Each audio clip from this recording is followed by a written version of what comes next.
All right, welcome everybody to episode number 6 of the Let Her Eat podcast. Don't adjust your glasses because there's 4 people sitting there. There's Brad McCarver is the first live guest or in-person guest on the podcast. So privileged. Yeah, whenever we're as big as Rogan and we can sit here and maybe we're all on like psychedelics and talk about how like aliens, or maybe I don't know. Greg Hodnick came to me in a dream and gave me this setup. And I went out and won the race. Maybe when we're big, we can do stuff like that. You can say, I was the first person that went on that podcast. I feel like you sold his intro short, though, because you could say he is a former Word of Outlaw tire guy, former go-kart racer. Tire guy, too? Third generation. I was. Third generation flagman, Riverside Speedway. Yeah. That's pretty cool. He also helped Zach Chappell. He was a crew guy, plus he worked at the barbecue joint on the side. Chef, baby, chef. You know? I'll say, is there anything you haven't done besides drive? I mean, is that pretty much it? I haven't ever raced a big car. No. But you had go-karts. Yeah, well, that still checks it off. Well, if you want to call it that. Or were you a good one? I wrecked a lot of stuff. But okay, that answers that. No. So you were not a good go-kart racer. That's where I learned it was probably best to start working on cars. Yeah. I was expensive enough in go-karts, so. I got you. Well, cool. All right. So, Brad, you got to race this weekend. The rest of us were at Riverside having fun. You got to go to Farmington. So tell us about your weekend. We actually got our first full weekend, probably all season. There was no rain out, so I actually got to run Friday and Saturday. Friday night went over to Crawley's Ridge, Paragould, and ran the 360. I ran Tony Higgins' number 8 car, and actually started 6th in the heat. Got to 5th in the heat. That's about all I could really do. And the A-main ended up starting like 13th, kind of floundering around 11th to 12th, and just trying to get around the car in front of me. I felt I had a pretty good car. Very tough to pass on that track this weekend, and had to push him pretty hard, and ran up on the ridge and actually got upside down and crashed, which gave me a DNF finish. And Crawley's Ridge used to be one of my favorite tracks. Yeah. It kind of like reconfigured it a little bit, kind of moved the bottom out, made one corner really banked, so it's like very top dominant and very hard to pass now. So you got to really press to get to passing, and I pride myself on not tearing things up or doing dumb stuff, but like pressing that hard, running 11th and 12th and crashing was pretty dumb on my part. I've never done that. Huh. I've never done that. Wrong.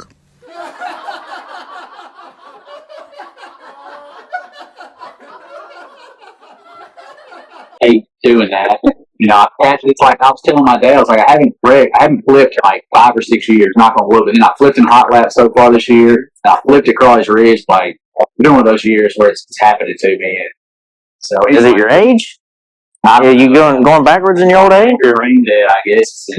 Need to get your eyes checked? No, maybe. I still feel pretty good about that. I passed my DOT before. Okay. But anyway, so ended up did not finish the Crawley's Ridge deal. So we ended up going to Farmington, running Peanut Campbell's car on Saturday, and they actually prepped the track a whole lot different, and it was awesome. It had a cushion on it. It had a bottom. We used the same 2 tires all night long, and it was nice. I hope and pray they continue to do that, and it was awesome. Yeah. Great. So. The old podcast is making an impact on us. You think somebody hurt us? Is that what you think? Could happen there. So we ended up we were going to start 6th in the heat race, and through circumstances that were crazy, the guy on the front row outside decided to tag the rear of the heat. That put me on the second row outside. So we're rolling onto the track, and the guy that parks next to us, Jeff Asher, he had a axle brake in hot laps. So they're crashing to get their rear end changed, and they're still sitting in the pits while I'm backing out. So I'm going on the track, and Brandon, which is Peanut's grandson, he runs up to me. He said, "Hey, if Asher starts in front of you, he doesn't have any brakes. So just think about that." So I'm like, "Oh, great. This is just a great way to start this." So we line up behind Asher, and we go to take the green, and he takes off. And then we get almost to the flag stand. He backs out of the throttle, and I'm wide open going for his left rear, basically. So I turn down. Corbin Keith's on the inside of me. He runs over me, and he crashed really hard. He ended up actually having to go to the hospital.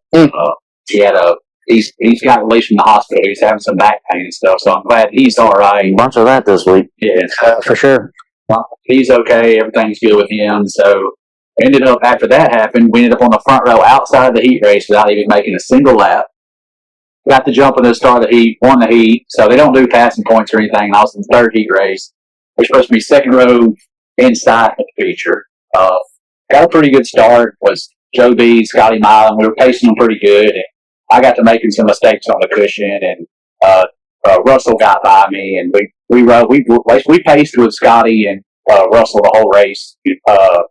Joe B pretty much checked out on it, but I was a close fourth place with those guys, so I was happy with that top five, and it was a good way to end the weekend after the way my Friday went. So always a good way to end it. Sorry if that long explanation I said so. I actually had a couple questions about it because I haven't been to Crowley's Ridge since 2013. It's been a long time. Yeah, I didn't even go over there Friday. Yeah, we had planned on going, and we got so distracted last week with Clayton calling in. I had meant to mention that R360 had blown up, and that's it over there on the edges then. But we had every intention of going to Crowley's Ridge Friday and running Saturday at Riverside, but that's why we didn't go. That's why we just went and hung out. But anyway, I wanted to go to Crowley's Ridge, but so when you say they narrowed the racetrack up. Now it's top dominant, right? That's what you're saying. So 1 and 2 is like the bottom has been moved out. So it used to be on the bottom down there. It was just like this little pinch. You could just hit it and then launch down the straightaway. Well, now you kind of go out around, just further out, and so you can kind of keep up with that top lane. Yeah. Now you have to make a bigger circle, and the top lane is just so fast. So is it kind of like Creek County now? Is that which I know Creek doesn't really have any banking, but like turn 1 and 2, it's got a little bit more banking up top, but it's so narrow and so little banking. It's a little bit like that. It's just a lot. It's a lot tougher to keep it. Like the ridge is well more defined now. Like those white tires that were inside the ridge are basically almost covered all in dirt now. So the ridge almost acts like a ramp. That's what got me. You kind of get in there and you ramp up on it, and it just shoots you down the straightaway. So like the bottom is just kind of too far out, and it's so far around. Now that you just can't keep pace with the top, and then 3 and 4, like it used to go to the top, and then there was a ditch, and then there was a banking up that little wall he has. Well, now the track goes all the way up to that wall. The banking is massive. And the bottom's still pretty good. Like it's still pretty short, but you take so much speed around the top, and it's just hard to keep up, especially early in the night. Like in the feature, towards the end, it started getting a little slicker on the exit. But the guys that were out front, it was just ripping the top. Like if you were back in traffic, you could make the bottom kind of work because people were getting held up and dodging the lanes. But it's really just top dominant now. I was trying to watch it on like the live stream, but nobody has signal out there. So like everybody I tried to watch couldn't see it. It kept buffering. But the one time I went there, it was literally rubber. It was rubbered down right around the bottom. So we just sat there and followed each other. Yeah. So like I didn't even have a good experience there. Parking was terrible. And like the place is awesome. Like I still love going there. And I know it's just one sprint car race, so it may race good for his local deal, but for us, it just doesn't race that good anymore. Like you throw sliders, like you used to be able to throw sliders kind of stick them, but now you throw the slider and it's just the top's got so much momentum they just drive right back underneath you. And maybe it was just my experience. Maybe everybody else loved it, but it hasn't raced as good maybe the last 2 years as it has in the past. Yeah. So are you still kind of hitting branches as you go into turn 3? Is that still a thing? I mean, or did they clear all that out? They cleared the branches out. Okay. Yeah, they got that pushed out. So I know Double X is still the same way. You hit it. There's a tree branch that hangs out right before you go into turn 3, and you still hit that tree branch every time you go into turn 3. I don't know how it's still there, but Farmington, you thinking that maybe they done figured something out, and maybe for Queens Roll coming up, it'll be good. They definitely had it better. Like usually. When we get there about 4 to 4:30, and the track is almost ironed in for us to push out. We've got to push on the track to do engine heat, and it's almost ironed in. But when we got there Saturday, they were still watering the track. They watered it almost up to about 5:30, and they were still packed. We usually do engine heat at 6. They were still having to pack at 6, and they actually had to bring stock cars and modifieds out to help pack it in. And it wasn't rough either. Like usually if it gets fast, it gets a little rough, but it was smooth in the middle. Actually got like a slick lane through the middle. It had a cushion and a nice bottom. So I hope they can keep that up. The only thing that worries me is the modified guys probably hated it. So who wins out? Do we win out at the modified? Yeah. I would hope for the Queen's Royal. For Queen's We Royal, would. I feel like for Queen's Royal, they'll do the same type of thing because it's a sprint car event. Yeah. So I feel like that they'll give us something similar to that, which makes me hopeful. But I hope they continue because all the sprint car guys that I've seen make folks talk about how much they really like it. So I just believe. Last year it was rough, but you had options you could move around and track was fast, but it was a good time last year. So I'm hoping we can do the same thing. But on to the juicy stuff, on to the fun stuff. We had Saturday night at Riverside. Yeah, more controversy, and so we thought we'd be a little more prepared. See, I kind of threw Clayton under the bus last week. I just called him like that, so we thought, well, we'll just call the flagman on in. We'll talk about it. So Still a little last minute. I mean, it was still kind of last minute. definitely unexpected. You didn't have 10 seconds to think about it. No, you're right. You had at least 6 hours. Yeah, you're right Think about it. A Saturday night to Monday night, it's going to be fast no matter what way you cut it. Yeah, for real. So 360 event rolls around, which, hang on, let me say, the stock car race was really, really good. Now, I'll admit, I don't know anybody's names. You know everybody way more than I do. Yeah, I've been going over there a lot, so that helps. But the stock car race was actually really good.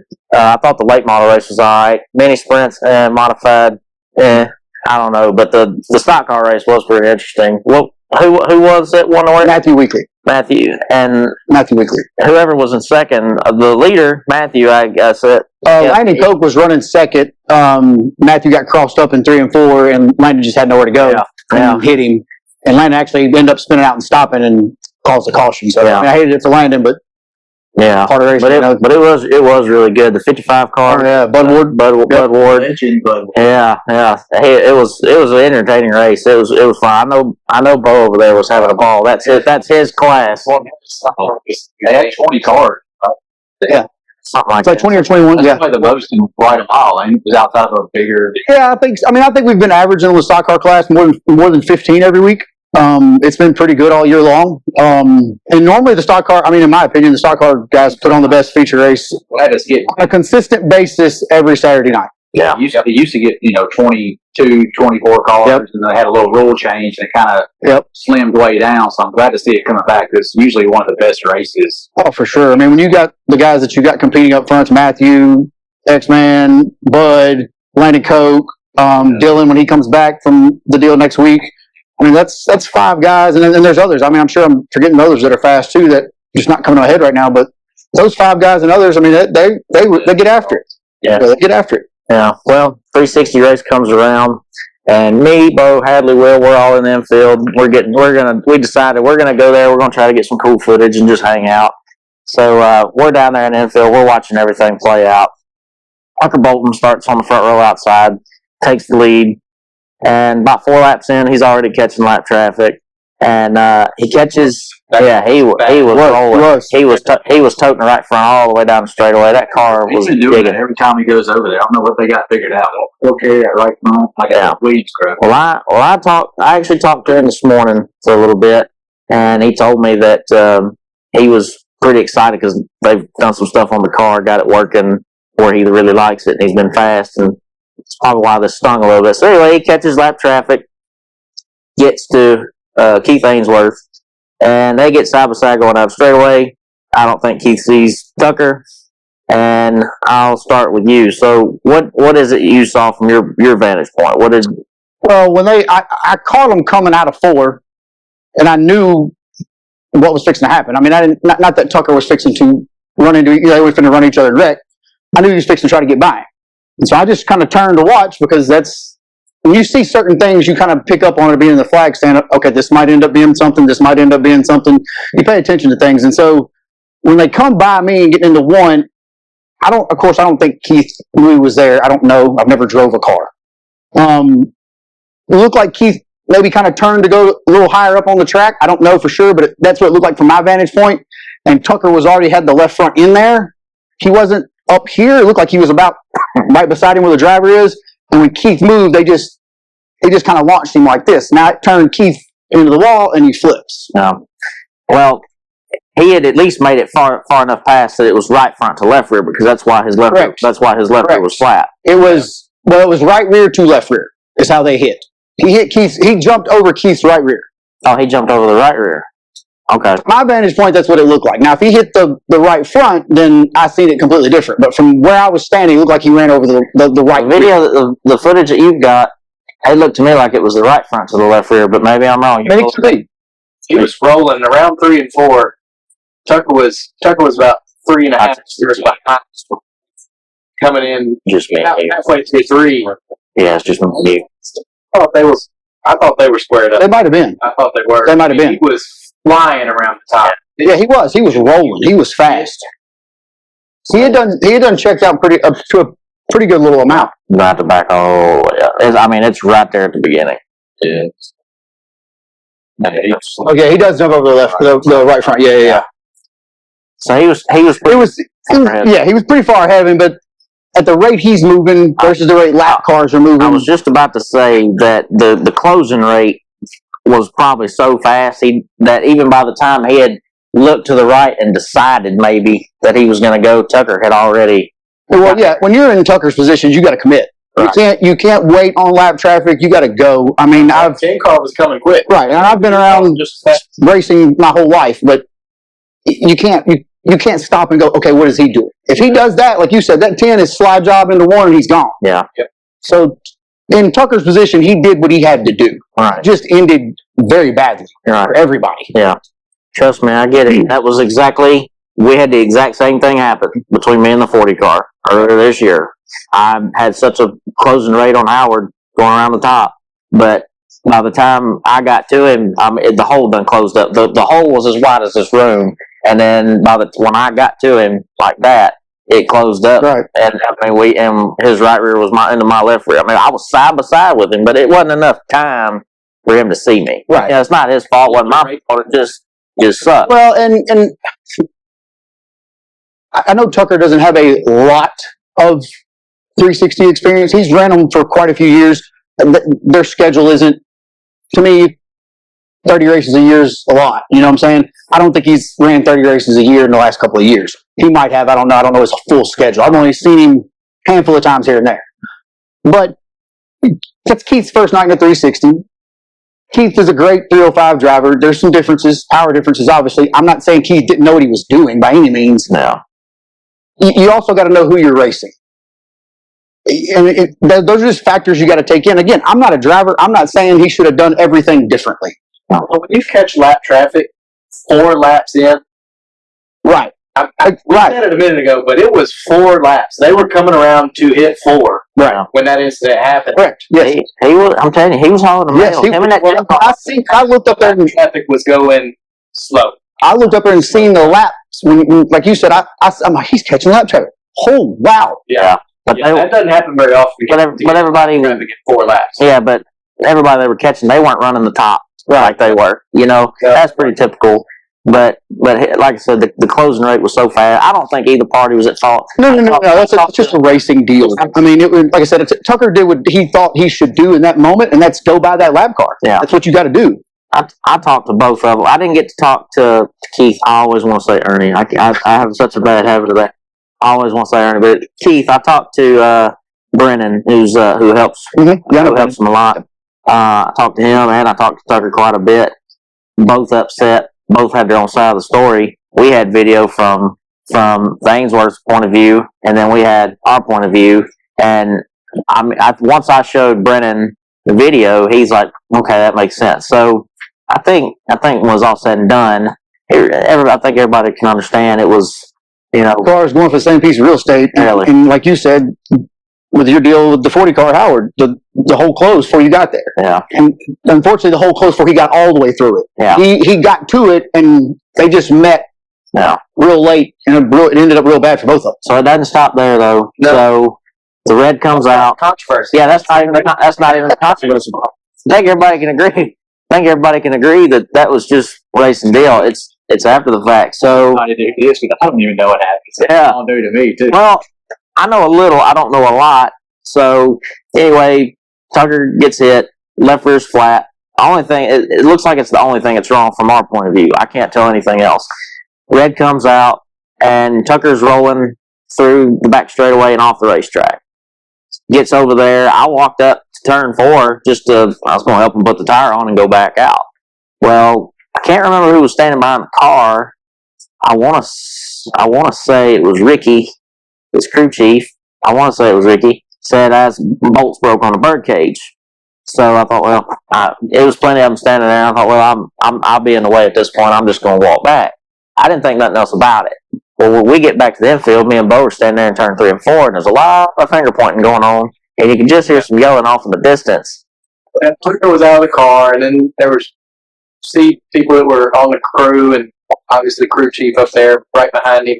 And you could hear words. I mean, we were down on the track, and I could hear snippets of words. I couldn't make anything out. I remember watching Tucker talking to turn 4 worker Shannon, and he was sitting there. He kept holding his arm like this. Tucker was holding his arm like this, and he kept. Like I said, I couldn't make out anything he was saying, but he kept talking about his arm, and come to find out, he was talking about how supposedly Keith's right front had hit him in the arm.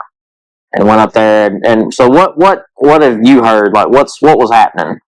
As far, I just heard I was told from turn 4, I got asked on the radio. Okay, so let me just back up. So when Keith hits the wall and turns over, I flip the red on. All right. From my vantage point, like you said, looks like you got a left rear flat. I have to go by what I see. No. You're not stopping under a red flag. Yeah. I'm hollering at you on the receiver to stop. Yeah. Looks like you're going to stop halfway down the back straightaway. And then you keep going. Okay. When you leave the racetrack, I tell you, don't come back. You're done. That's a safety factor. Mm-hmm. Now, after the fact, I've heard things happen, and this broke, and that broke, and he couldn't get that gear. Yeah. You all of a sudden got it out of gear in the work area? Yeah. You couldn't get it out of gear on the back straightaway, but all of a sudden, as soon as you got around the backside of 3 and 4, come out of gear? Yeah. And I showed you the pictures earlier. Right. We talked about today. His brake line. There's a lot of things that are variables here. Yes, he had no brakes, and apparently the gear thing was broke. I get it. But why did it come out of gear so easily over here and not over here? Why didn't you just flip the engine off? That's really. Yeah, that's what he said. And my biggest thing is, if Tucker's upside down, his parents, his crew guys, his friends, his family are going to want to know why another car is still rolling, because now they can't get to him. Yep. Nobody can check on him to see if he's hurt, not hurt, needs help, don't need help. I got to go by what I see, and what I see is you're still moving under a red condition. He wasn't the only driver that got disqualified. In the next flip, or a couple after that, because we had several, Tank Brashears. Same thing. Kept rolling, passed about 4 cars that were already stopped. Told him the same thing. When we get ready to fire back off, take it to the trailer. That's a rule, and it's a safety factor. That's the biggest thing. It's the safety part of it. Fortunately for him, the crash happened, and he got the raw end of the deal all the way around. I'm not going to say he didn't, but again, all of a sudden wouldn't come out of gear on the racetrack, but it all of a sudden came out of gear outside turn 3 and 4. Yeah. So do you know anything about an ambulance, trying to get an ambulance to come over there and take a look at his arm? Do you know anything? No, I don't know anything about I was never told over the radio about an ambulance, but I don't know if the radio people, or the ambulance people already have their own radios. I don't know if they do or not. I never heard anything about an ambulance going to check on his arm. I didn't even know his arm got hurt. Yeah. So does it matter if your arm, let's say his arm did, I mean, we don't know whether it did or didn't. He obviously drove off the track and claimed it, but if it did get hurt, if he did hit his arm, if the car hit his arm while he was on the track, is it not just as, I mean, would he have not gotten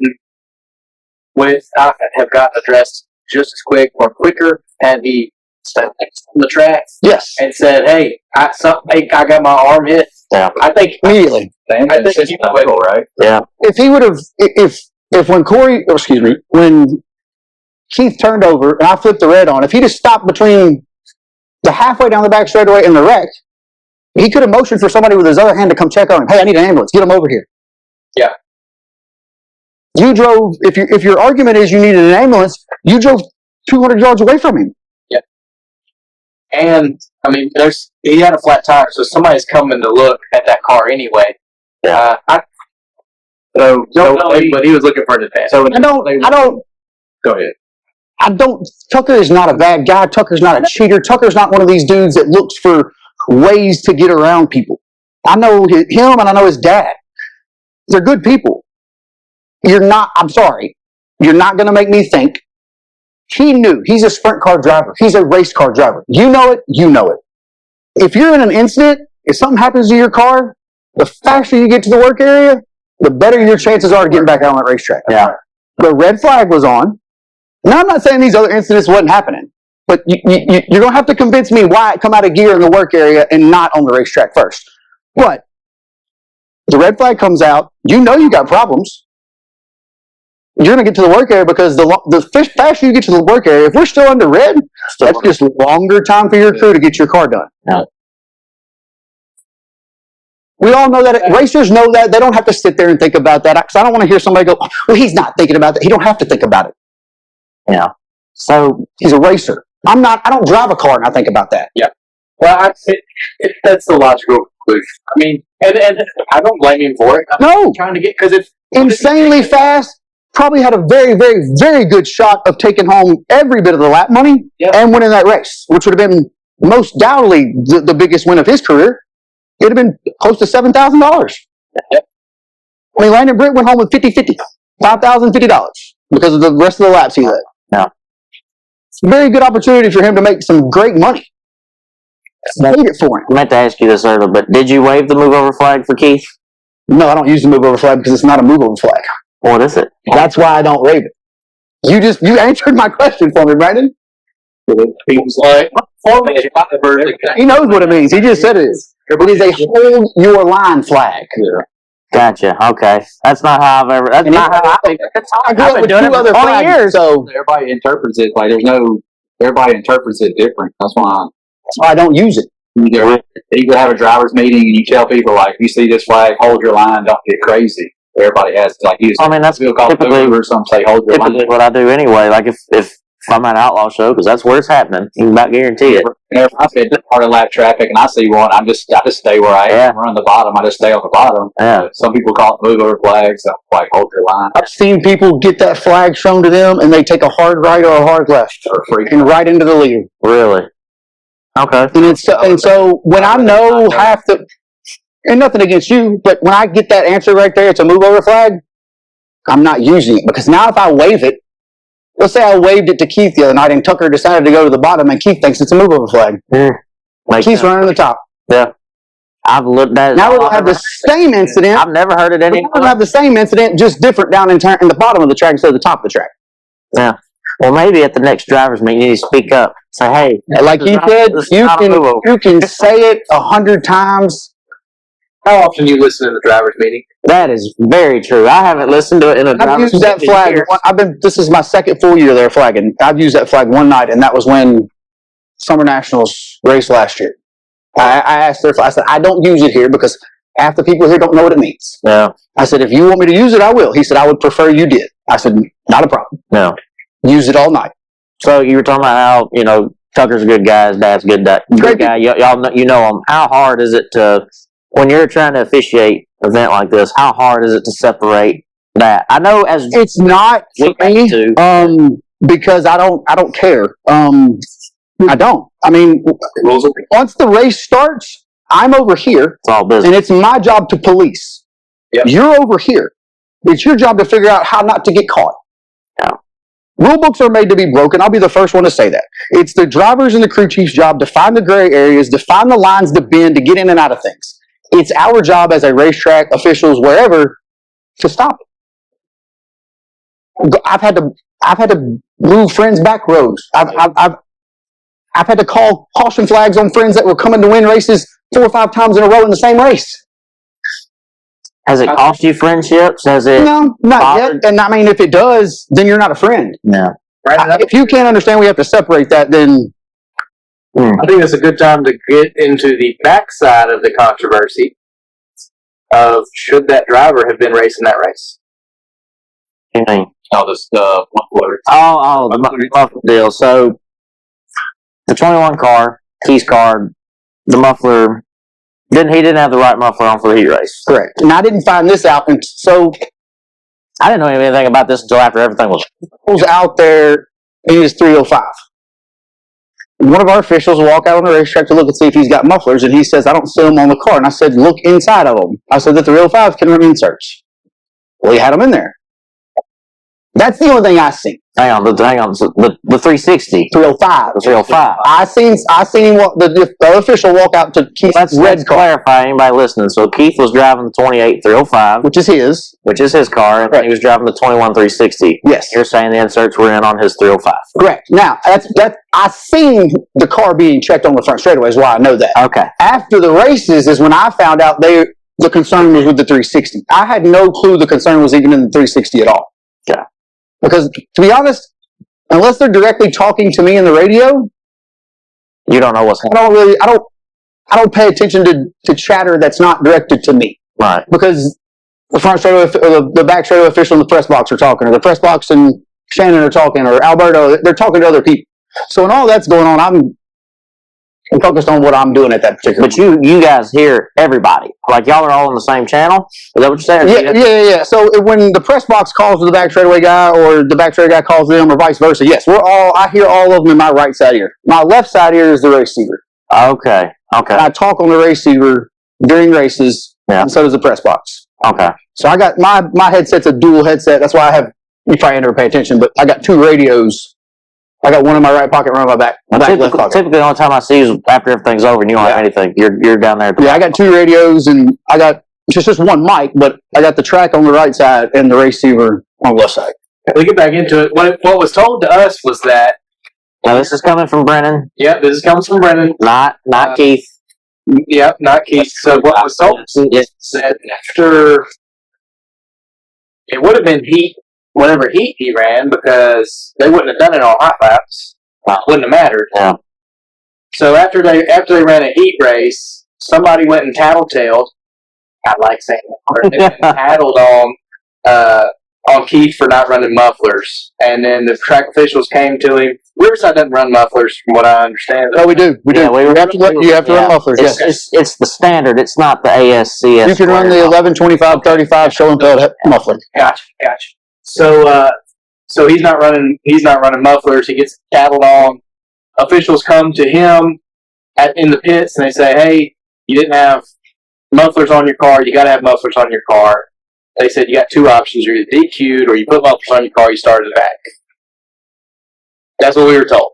So my thing is, here's my thing with the whole muffler situation. That's why the lineup got changed. Yeah, that's why the lineup changed. I heard on the radio that sprint car guys. Well, actually, I heard the announcer say, "Sprint car guys, check your lineup. It's been changed."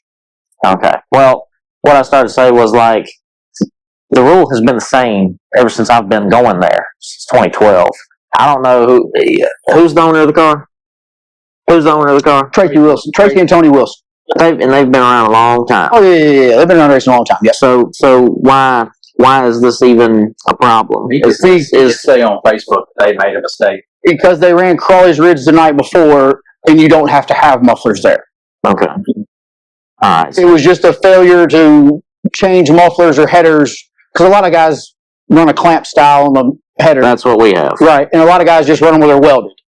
Well, looks like they probably had a set that was probably welded together with the mufflers actually on them. Yeah. And when they did maintenance Saturday morning, that got overlooked and didn't get changed. Yeah. He said and Brendan said they changed it before the feature. Yeah, changed it. The car had them on there when we were over there looking at it. Controversy was that if he was DQ'd, he was supposed to start last in the B, but Correct. You guys didn't actually find out until after the B was over? Is that right? I have no clue when the people in the press box found out anything. No.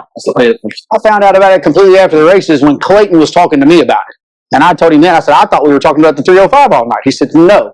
Everybody was talking about the 360. I said, well, I have no clue then. Yeah, it had to have happened after the B main. The rear of the A. Yeah, because if they'd have found it after the heat race, he'd have lost all his points and he'd had to go straight. He'd have been just DQ'd from the heat race and had to tag the rear of the B. Yeah, he'd had to transfer from the B. Yeah, he'd had to make it to fourth, but he started tail end of the A main. Right. So miscommunication. 4 laps. Yeah. So probably cool. I don't know that it's necessarily a car thing, and I know it's not a driver thing. Keith can get around there just as fast as anybody. You know, he's really, really awesome in it. So I just think he don't have. Was that his first time in a 360 or Friday night? Well, I think was his. Crawley's Ridge. Yeah, Friday night at Crawley's Ridge was his first night. I mean, it's a different world. I mean, really, Speed. You know, I'll give him some grace on that. I mean, I don't think it was any fault of his own. He's just trying to figure it out. Well, it's not his fault that he was in where he was at, because it's the official's fault to police. Correct. Like you just said. Correct. So if he shouldn't have been in that race, the official should have put him out of the race when they found out he didn't have mufflers. If he wasn't supposed to be there, that's just part of it. I don't know that anybody did anything right or wrong. If I had raced the B, or if I had raced into the A and the B had already happened, I didn't have a chance to race because of a screw up. It upset me. I don't know what I would happen there. I mean, it's overall, it's not like it's a big advantage on the racetrack, but It's not. It's a noise thing. yeah, it's still. Yes. What I was leading with that is because is that something that the track gets numb to after some time? Because it's not something you typically run into. Is it something you, I don't want to say quit looking for, but you kind of quit looking for, you quit paying attention to? Is that something that is easily overlooked? It definitely gets more policed, at least the mufflers usually get policed more by the racers, because we had the same deal. We ran Riverside Saturday when I was driving Hampton's car, and we still had the headers on. We torqued the trailer, and Terry Gray had parked next to us. Of course, it sounds way different when you pull up. I saw Terry looking down there. We actually had left him at home or something. My dad was having to bring him from the house, I think. I remember that night.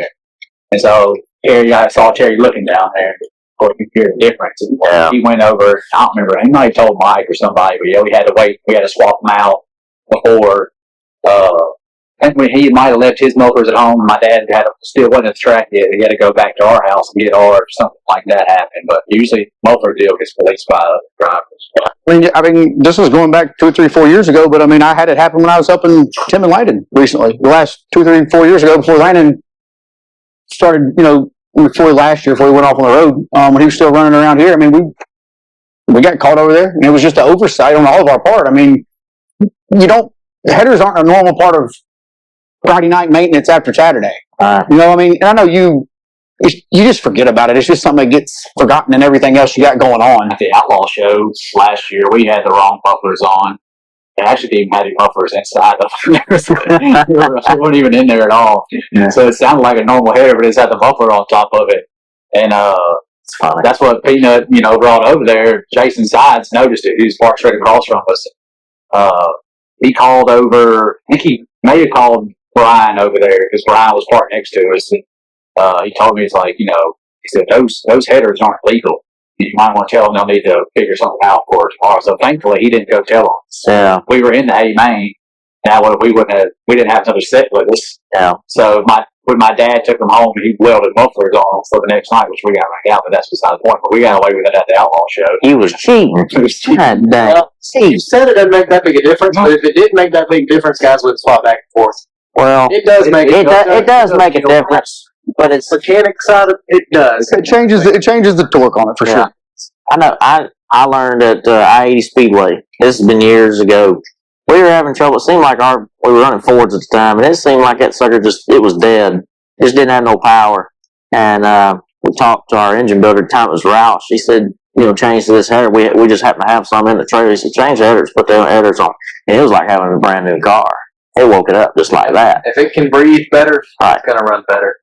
And any kind of muffler is going to cause some sort of back pressure or restriction in the header. Even if it's minute, you're going to see power gains and losses with switching them in and out. Yeah. Typically, like you said though, when it comes to the muffler though, like one of the first things we do, we get there, we check shocks, and Dad says, "All right, what mufflers are we running?" And then what I'll typically do is I'll walk around the pits and I'll look at everybody's car and I'm like, I guess square mufflers. Or I guess we'll just run around mufflers. So we don't check them. We don't check them till after engine heat or something. Yeah, and they're hot. Yeah, hot.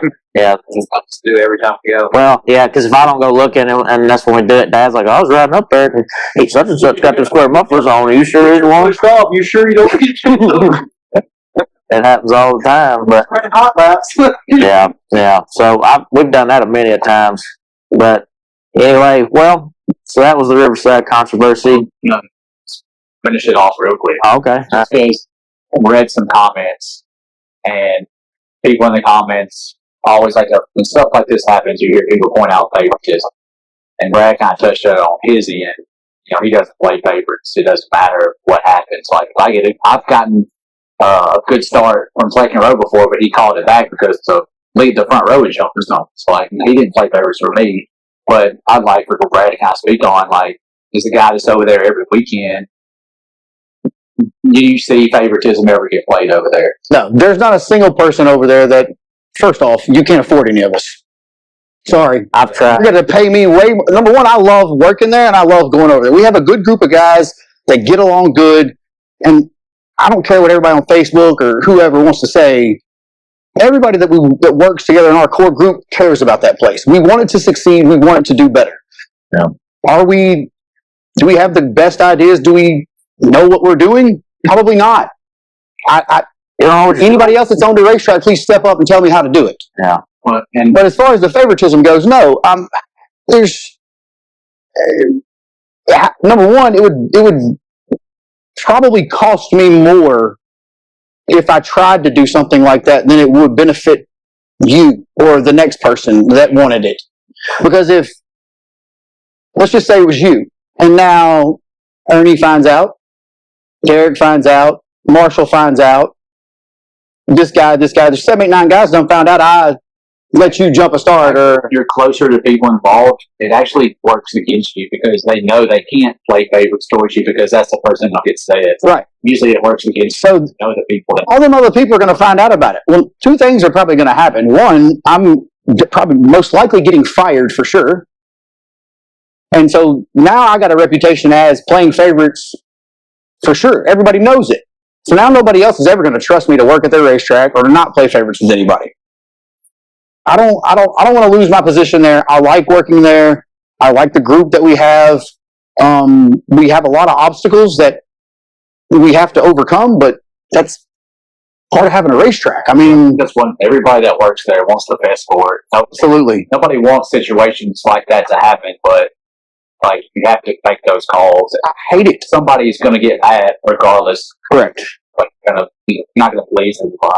So it's just something you just have to do. Well, one of the things I've hated the most in the last couple of years is losing I-30, and I couldn't imagine losing Riverside now. So So that's what I guess pisses me off the most is, yes, we make mistakes. Yes, we're human, and yes, we're going to make more.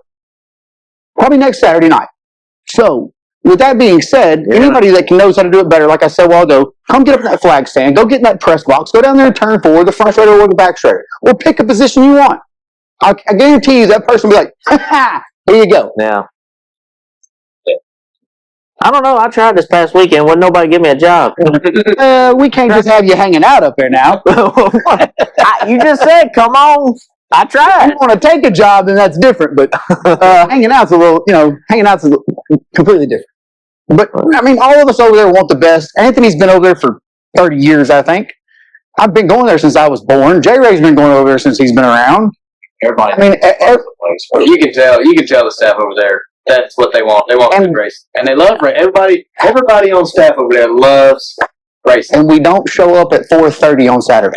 Yeah. I'm there between 1 and 2, normally every Saturday. I have a meeting with a couple of guys.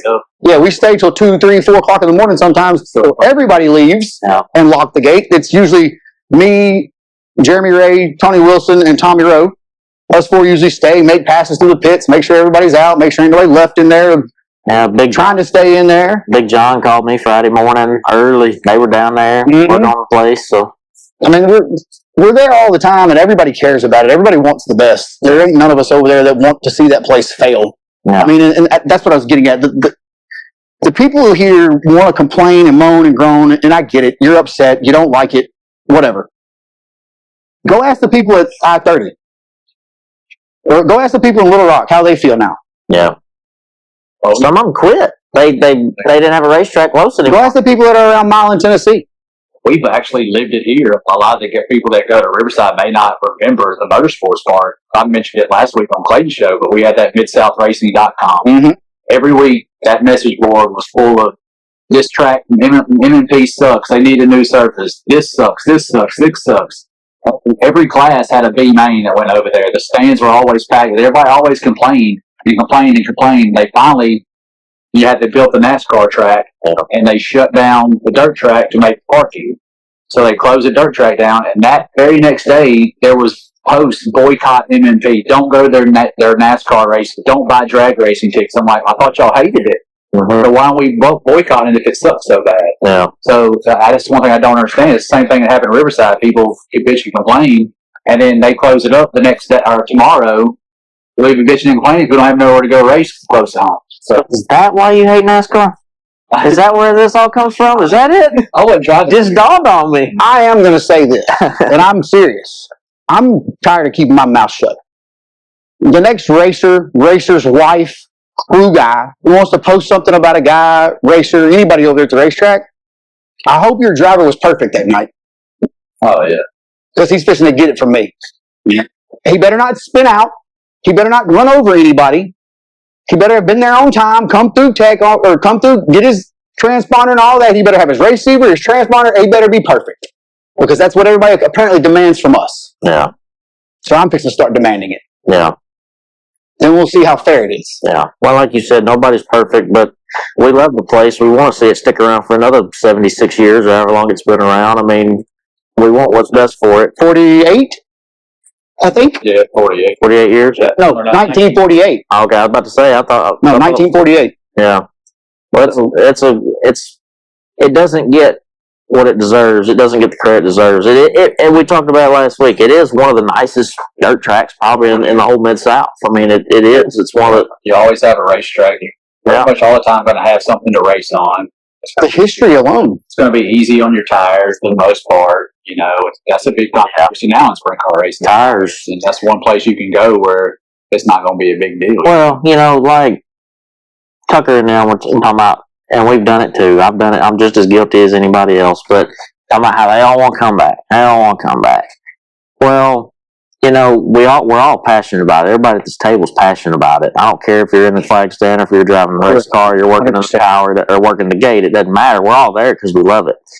And when things go wrong, you got so much in it that it's easy to overreact. Correct. And, I'm wrong too. yeah, I hate when I'm wrong too. Everybody hates when they're wrong. Yeah. But so it's easy to overreact and say things that we don't need to be saying, or saying this, that person doing this, doing that, whatever. So I try not to, when he says that, I try not to even take much. He'll be back. And I try to do the same thing. I came back every time I said I wouldn't come back. I've been fortunate enough to know that side, to know how much work it takes during the week, to know how much work it takes from Friday night to Saturday night to go racing again. No. So I get all of it. I get the passion. I get the hard work. I get you were up till 2:30 in the morning at the car wash and slept for 4 hours and got right back up and did it again all day long and out in the heat and sweating your butt off and lose. I get it. Yeah. I've done it. Well, Tucker, it's really weird how all this worked out with Tucker, because I powder coated a mini sprint for him this past week. So I talked to him for like 2 hours, and he and I don't want to say complained, but we had the same opinion of, man, I hadn't raced none this year, and the times we did wasn't that good. Which I think the times we've ran, we were pretty good. We just had some bad luck. Can't finish a race. Tire blowed. I wrecked the car. And then we got rained out. I mean, so we just some sucky things, but he's got a lot of frustration built up because things ain't been going good. And then the one night they've put it all together, somebody else messes it up for him. Correct. And even if it wasn't his fault, that fault, whatever, so it got out of hand, didn't have to, I think the biggest thing with that, nobody's going to blame anybody for getting upset, especially those of us that do it and understand what goes into it. I mean, if you're sitting up there in the stands just observing, you see that guy acting like that, you might think, man, he's gone too far, but you can still go too far. You can go too far, but we literally saw a late model under caution flip another late model last week. So you can't go too far, but just a normal reaction where you're upset, you get out of the car upset, hot, ready to get back in it and go, and you can't. Nobody cares if you run your mouth a little bit, as long as you don't. I mean, you don't have to eat it. You're just going to have to come back and say, hey, I drove off the track under red. I'm the reason why I did not get to continue this race, potentially. And then once you do that, everybody's like, yeah, you were. But it's all good. Come back and run some more. We want you back. I'll throw this in there. My dad used to build Tucker's motors as late as a year and a half ago. Why would I want to penalize somebody that's a customer of my dad's? Yeah. Now they're not anymore, and that's fine. I don't have any hard feelings towards that. I didn't even know that until Sunday when I called my dad to say, "Hey, you might get a phone call about me today." And that's when I found out then. So I have no problems with Tucker or his dad. They're good people. They've always been good to me. No, they're great people. I just got put in a position where I got to make calls by what I see in that moment. I can't. You did the right thing. I can't say, "Oh well, he's got a broke brake rotor and a broke this and that," and I'm just going to let him keep going. Forget the fact that there's a red and there's somebody hurt, or could be potentially hurt. The rule doesn't factor that in. It doesn't say, well, if something's broke or whatever, if it said you stop running the red, it's like any means necessary, I guess. You slam into a tractor tire or something. Yeah. But the wall. And the second, I said, you're in the tower. You don't know any of that stuff is happening or why it's happening. You have that call from what you see. To the second that you give an inch, guess what? Everybody's going to take it. Everybody's going to take it. Throw a fit. If I'd have just let Tucker drive off the racetrack and not say nothing to Tucker about it at all, how many people do you think would have been at the press box throwing a fit that he drove off the racetrack under red and we're fixing to let him come back on the racetrack? A lot threw a fit that he didn't get to go back on. Yep. There's been many times that, something's happened and we'd be like, hey, that's another spot. We need to say something. Another $50, $100, whatever it is for another spot. I mean, it just is what it is. If you can get, gate money out of it, that's what you're going to do. You know what I mean? So it's part of it. I think he did the right thing, but I don't think, like I said, it was just a freak deal. One of them things. I don't think anybody's just. I think we got to the bottom of it, but there was no controversy. There was a wreck. It was pure racing, and then somebody broke the rules and they had consequences for it. They didn't like the consequences. Yeah. I mean, I hate to put it that way. I hate to put it so frank. Tucker, if you watch it, sorry, brother. Yeah. But, it is what it is. And hopefully you get the car back just like you had it on Saturday, come back and run again, because you had a hot car, had a hot ride that night. But maybe Keith just didn't have his glasses on. But he found them. I think he got out. I know what's wrong. My glasses are gone. He went inside the trailer and found them. We went out, won the 305 feature. So, good for him. But, all right, so we're done with Riverside. I want to get your take on this, too. Okay. You've gone on the road couple years now. You've worked for other teams. You've seen that lifestyle. You've seen sprint car racing change over the years. I was actually talking to somebody, we're going into Eldora this past week. I was talking to somebody this morning, and they were talking about how the racing's really no different. But this past week, we saw more brutal crashes than I feel like I've seen at Eldora since I've been watching. Especially all in the same week. I mean, we had 4 people? I got it in my notes. We had 4 people end up in the hospital from different wrecks. It's not like all these are the same wrecks. It's just one of them out for the year. Yeah, one of them has been replaced. Gio going to the 7BC. What's your take on all this? We'll go to all 3 of you. What's your take on all this? As far as Eldora goes, when you got a curb and it's right against the wall, the fast guys are going to go there, especially when that's the fastest way around the racetrack. Yeah. The only thing they could have done as far as now, the hole in turn 1 needs to be addressed, obviously. Now, the track is owned by a dirt track lover, Tony Stewart. So he obviously understands that he knows that's a problem. Nobody has to tell him that's a problem. Right. I think the track should have been a little drier. It should have been slower, for sure. It was fast. It was all week. Well, and I'm not knocking anybody, but when I look up there, and I know motors have changed since I was on the road in 07, 8, and 9, and they've gotten more horsepower, and it's all about qualifying now because you get to get the pole position on the heat races. When the guy that's qualifying 45th is turning a 13.3 around a half-mile racetrack, number 1, that's still fast. Number 2, when I was on the road in 07, we qualified 3rd at Eldora with a 13.3. Yeah. A lot more competition now. So you got guys turning 12.8s, 12.9s. I remember when Delansky set the 12.7 track record that Gravel obliterated to a 12.5. The 12.7 was insane. Yeah. And now the other night at qualifying, the Group A was turning 12.8s, 12.7s, and I'm like, 140-something miles an hour is just the norm now? Yeah, well, the reason I'm asking this is if you watch old videos, we're not. They were nowhere near as aggressive as we are now, but the competition's a lot worse. So and the cars are a lot faster. So the cars and the equipment's a lot more alike. Yes, yeah. Back in the day, Steve and Sammy, a few other guys, they outdollared all these other people. They had the better equipment, they had the better motors, they had the better tires, wings, all that. Sweet has got the same stuff. Gravel's got the same stuff that Macedo's got. It's got the same stuff. Geo, you got 20 teams that all got the same equipment. Yeah. And now we're all going. Luckily, with the high limit, now that you were able to split some of that big competition. I was just about to say you still 40. got 6 to 8 guys on each one that are making a paycheck doing this. Yeah. So now it's okay. We're making more money. Well, now I got to take every risk I can because now I got to race you, and you for first place. Yeah. My thing with the Eldora is this week they had was they always pride themselves on we don't rain them out, we wait them out. Mm-hmm. They got a ton of rain. They had a bunch of rain leading up to the first night. They actually got rain on the first night, and it rained during the night. I think like every day of the week. Rained even up on Saturday, like it rained during that morning. So they got rain all week. They had to battle with. But I mean, if you look at the track, it still has an issue because even when it's been dry, slick to the wall, it still has dips. You should watch them on the dry; they'll go, and it'll still just hit this number. Yeah. And so then you add in a super fast racetrack because of rain, and these cars we have now are ripping. You add holes in, like it's just bound to happen. It's just maybe a thing where we're in the air now. You got to rain them out. Maybe it's safer to rain.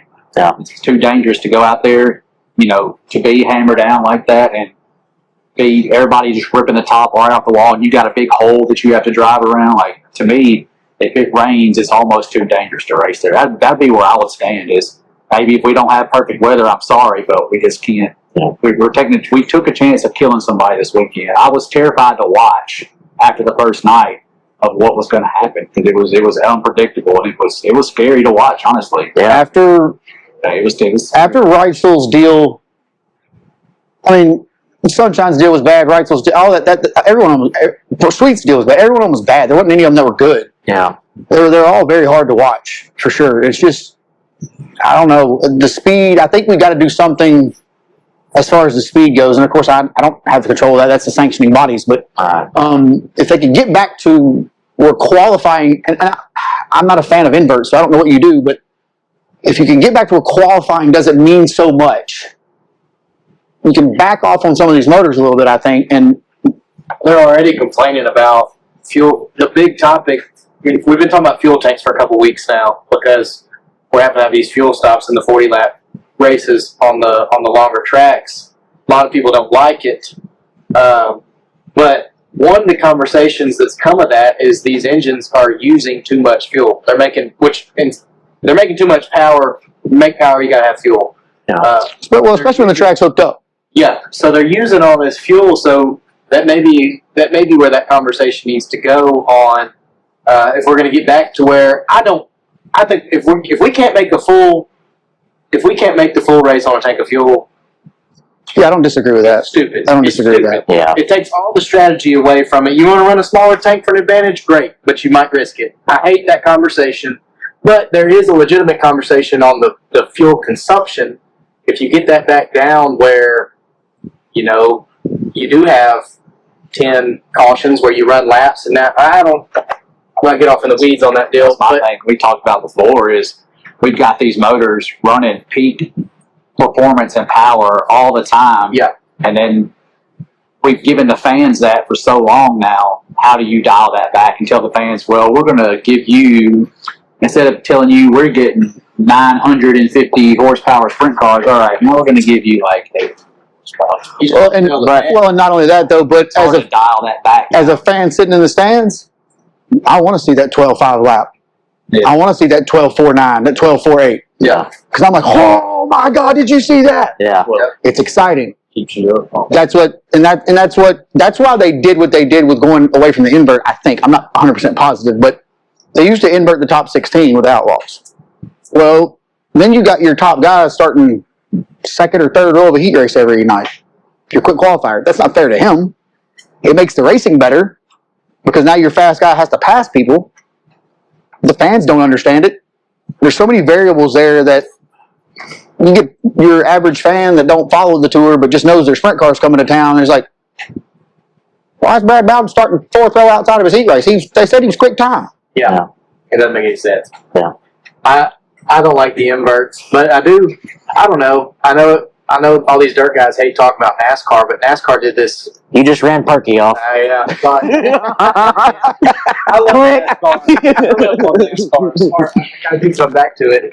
We see a lot of things going with sprint car racing, especially between high limit and outlaws now, where they're pushing each other to get to the next level faster. We see a lot of things being repeated that NASCAR has run into in the past. They don't run 220 around Daytona anymore. Why? Because they got people killed. And I think as we see sprint car racing grow, if it continues to grow the way that it's going, I think we're going to continue to see them follow a trajectory of NASCAR in certain aspects. We've already talked about, they've already done the tires. I mean, NASCAR did that way before. Actually, I don't know my timeline on that, so I'm not going to speak on it. But we talked about that a couple weeks ago, how you got to run Hoosiers. Can't run another tire. Yeah. Goodyear does the same thing with NASCAR, and they've done that for years. But I know initially, you'll have to go back and look at, I guess if you're running these top-tier sprint car programs, you can look back at NASCAR and say, all right, did NASCAR take a hit when they said, hey, we're not running 220 no more around these tracks? And they didn't. They really because didn't. To me, peak was 2003, 2004. Right, and it was restrictor plate racing. All right.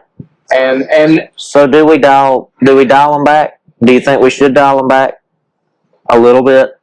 I think so. I mean, you're going to get somebody hurt or killed even more. I mean, you're lucky it didn't happen. You're lucky it didn't happen this weekend at Eldora. The only thing is, like, I don't know if we necessarily dial it back, but don't go further than we are right now. Like, they're still trying to find more power and faster. Somebody, Almost too. I've heard suggestions of making the wings smaller, less downforce. If we have less downforce, and we can't get the tires to hook, what do you think about that? I've seen that. I've seen the talk about, but ASC has tried that.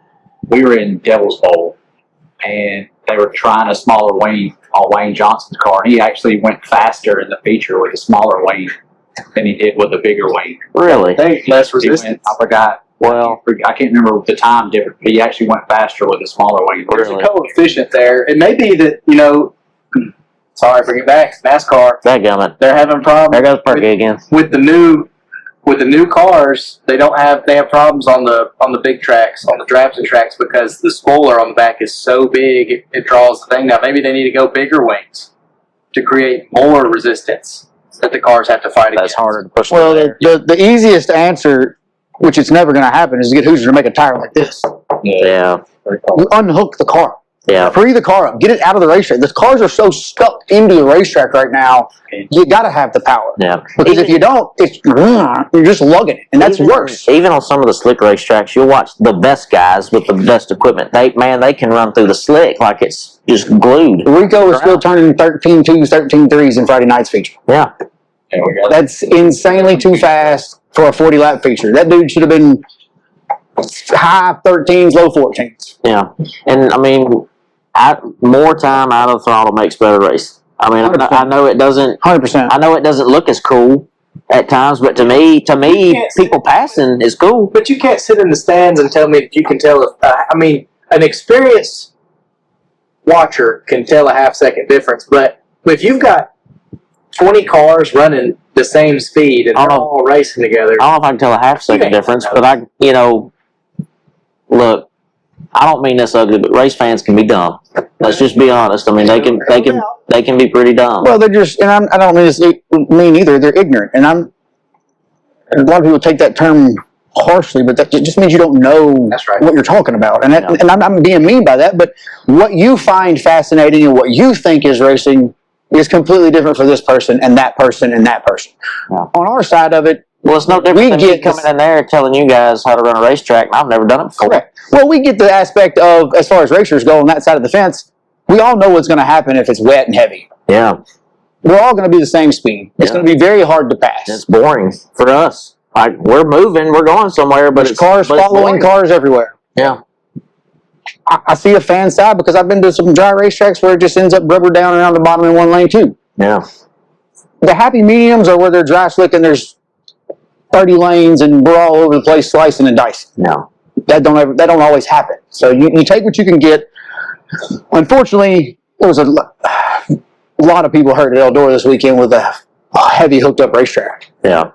What do you guys think about having a different sprint car? Do you think that could be coming in the next 10, 20 years? Do you think about that less powered sprint cars already? No. Well, I mean a totally different sprint car because I mean it hadn't changed since they've been around. The sprint car still basically looks the same as it did when it was first built, like when they first became a thing. It's not really that. Somebody's going to correct me. I know if I'm wrong. I'm pretty sure the tube heights that we still use today, the standard tube heights on a sprint car, Laverne Nance is who came up with it. And we all know how old the Nance cars are. People driving the one-end Nance cars. I've heard Chaz advocate for like a bigger cockpit area, which you basically have to redesign the whole chassis, which really it starts stripping down to everything. Like your wheelbase is probably going to be different. So, well, it would hurt a lot of us because as expensive as it is trying to swap cars, but from a safety aspect. But if we're going to get faster, do we need to change something? I don't know, because now when you change the car and everything changes, now you've changed everybody's business that's involved in sprint car racing. No. yeah. Anybody that makes rear ends, torque tubes, front ends, everybody. Yeah. Shock people, torsion bar people. Stuff they've already got made is basically Useless. So it's a Well, you wouldn't. It's not like you would come up with it. Let me just say this: it's not like you'd come up with it in the fall of 2025 and then implement it in 2026. It would have to be something, maybe a 5-year in advance idea. I don't know. I don't know. Something's got to be done so you don't get people hurt at these high-speed racetracks. I mean, the cars just aren't. I think something pretty simple you could do would be just to make the cages a little taller. We've already got some that are a little bit taller, but they're still, I don't know, it seems like we're still like, we got taller cages, but I still see guys go out and their heads are like really close to the top still. Like, I feel like they're sitting up higher now. I know we got some of those seat systems like Chasm and XC, they like raise you up an inch in the car. Put those systems on there. What I've just a lot like Court got taller cages. His bar's been in the Courtney, something like we're. Yeah, but was the cage wasn't the problem for Courtney though, was it? I don't know. I don't think so. Do we even? We don't know. That front brace right there on the Halo was bent down. I don't know how far, but it looked pretty good. I knew it broke, but I'm saying, was he popping the head, or was this injury from a torque tube? Like, that's what I'm saying. We don't even really know. He went wing first into the wall. Yeah. So, I mean, I figure it was the wall with the way the cage was. Don't know. Doesn't really matter. I feel like something simple you could do is just make it might look funky, but Well, it doesn't slow the car down. I mean, it might slow the car down just a little bit, but it doesn't take away the root of that problem is the car's too fast. You make the car safer, maybe that saves us for a little bit, but people are just going to keep getting faster and faster. Yeah. People are always going to find a way to be faster. Yeah. And people are always going. Most people are going to put speed over safety anyway. Just every time. Well, I mean, this is stupid and cliche, but everybody knows the risk when they get in the car, and 99% of the time, we gotta assume some risk. well, right, but 99% of the time, stop it all. they don't. The driver's going to go, I need to do this to win this race because this is The reason how I am. the reason I'm asking all this is we need to be protected from ourselves. You know what I mean? Somebody needs to come in and protect us because we're not going to do it. Oh no, I don't disagree with that. But the problem. So here's the thing. Where does my authority as an official come in and tell you what you have to wear and what you don't have to wear? Me and him have discussed this earlier in the year because we talked about it as a track to try to start checking some things. And there's, I've made some phone calls to some people and some companies that do safety equipment, and a lot of them. I haven't found a pair of gloves that's got a date on them. No. I don't know how old your gloves are. Yeah. I don't. So if your gloves look fine to me, but they're 15 years old, you've just taken very good care of them. Yeah. We all know that flame resistant stuff isn't probably good after 15 years, or it's not as good as the new. So it comes to a line where now I'm forcing you to buy something. Yeah. Yeah, and we So don't have right, and NASCAR money. We've got correct. And so there's things that, and now don't get me wrong, everybody should take the safest possible way they can. Yeah. But I guess it could be a thing where if you want to design a new chassis, if somebody has the money to go do it, they can go do that. And if you don't keep running your own car, you just keep running. But why would you get in a chassis that's going to be at a disadvantage? I mean, you think about. Oh, I know. That's what I'm saying. I mean, nobody would do it. You think about our notebooks. We've got notebooks with all this data from years. Some of these guys have notebooks that are big. We have notes from 2012 still. We keep every race we've ever been to. We have a note for it. Yeah, you think about taking all that. It's gone if you. I'd be willing to bet. Are the people still run just because you want to be? Ain't nobody do that. Yeah. They're going to try. I'd be willing to bet Mike Ward when Carly was helping driving for him and I was helping them. I bet Mike's got set up books from the 80s. Yeah, I don't doubt it. I don't see our books going anywhere. I mean, Jason Sides keeps all his stuff on his laptop. Yeah. And I mean, you can, and I'm not positive, but I think he's got them by tracks. You go to Lernerville, you will see every freaking setup he's ever had at Lernerville in that folder. You go to Eldora, this is every single one we've ever had. This is where we finished, what we timed in, stagger, this, that, everything. I hope he's got that thing backed up somewhere. Oh, I'm sure he does. But I mean, that laptop, he's in trouble. But Let's construct on that sucker too, just in case. yeah, for real. get on to the good stuff. The good stuff. What good stuff? Gravel and Larson. Oh, I don't know. What are you talking about? What do you mean? Yeah. What happened? That stuff. What happened? Gravel had to show him who the boss was.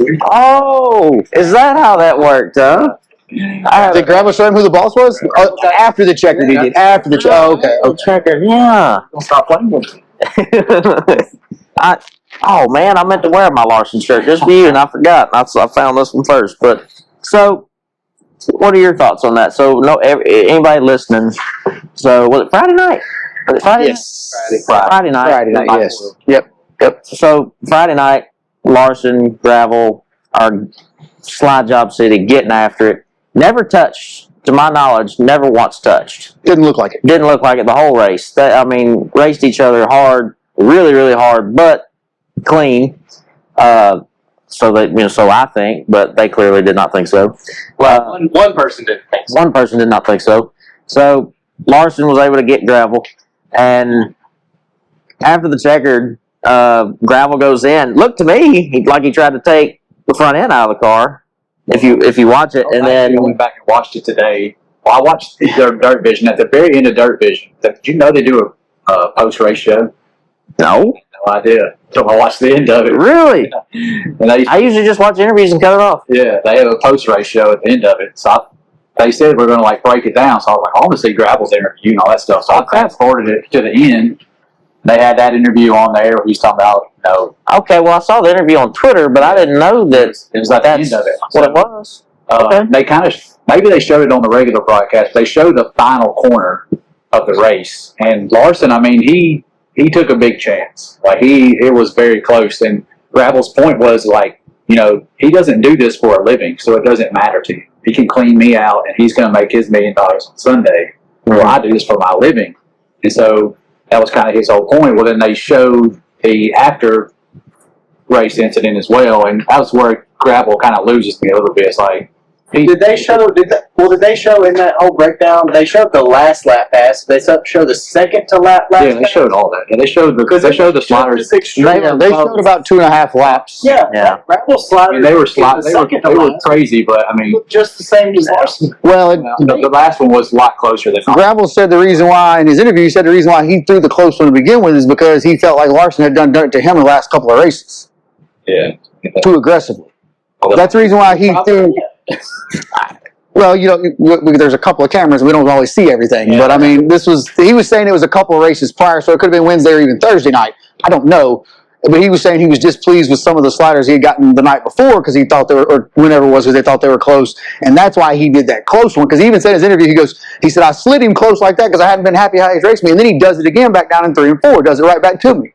And I thought, oh, that's why he did it to begin with. Because I was like, why are you so mad that first one? That one right before that last one was real tight on him. They were throwing tight sliders for the last 7, 8 laps. It was good. I mean, it was entertaining. It was. It was very entertaining. And in the tweet post race, he was talking about, as bad of a week as it's been with driver injuries and all this stuff, you're going to do that. And I actually had a tweet back at him, and I said something like, and so you use your car as a weapon after the fact? Hot pot, I'm kettle. So that's what he did lose me on that. But I mean, I wouldn't say that was his mission, but after the checker, like it could have went really bad trying to do something like that. Like I don't necessarily think he meant to spin him out. Yeah. I think he wanted to just ram in the ass in, but you're still going pretty fast at Eldora, and you're trying to do something like that. It can have some pretty bad consequences. So like you kind of lost me when he did that after the fact. Like you kind of lose any other argument that you might have had. Well, lost me once that happened. just with the whole week. I mean, he didn't do that great all week, and then he comes in and he's crying about it. He got DQ'd earlier in the week from a high limit race. I mean, it's a bad look for Gravel. He's a good driver. I hope he does. Larson joked about getting him working out the contract detail for high limit. Well, even Gravel told him he was number one. I mean, everybody knows Larson's number one. There is a big rivalry with those guys because Cody Jacobs has been on the Chaz and he's been dogging out high limit. Cody Jacobs is Gravel's crew chief. He's been on the Chaz show and he's been dogging out high limit, talking shit, like, Larson ain't this, Larson ain't that. They've been talking to mad shit. So they got this big rivalry going on, and Gravel doesn't want to finish behind him. He just doesn't. Yeah. That's what kind of like Larson said in his post-race interview. He was like, he said something to the effect of like, pass him again at the line or whatever, like got in front of him and beat him again or something to that effect. So they definitely want to beat each other. So there's a rivalry there.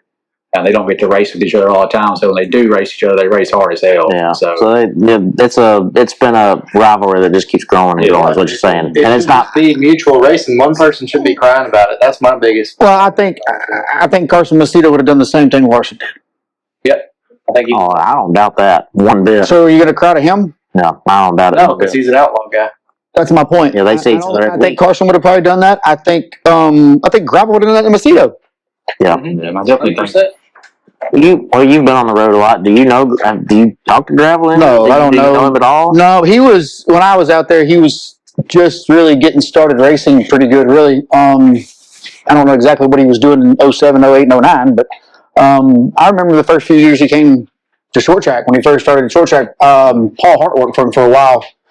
He was still driving his family stuff then. He was in the 89G at that point in time. The first time I remember him really being around. That was short track. The first time I ever saw him was Volusia, 2015. I don't know too many people out on the road still. I mean, obviously I know Jay. I know everybody calls him Gilligan. His name's Scotty. He works for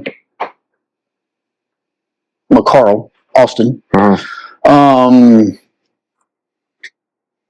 And I still got some friends that race and crew that come off the road that are not at home and do things at home. But I mean, I don't know a whole lot of people that are still out on the road. So where are you at with the whole outlaw high limit thing? Do you think it's a good thing? What bad thing?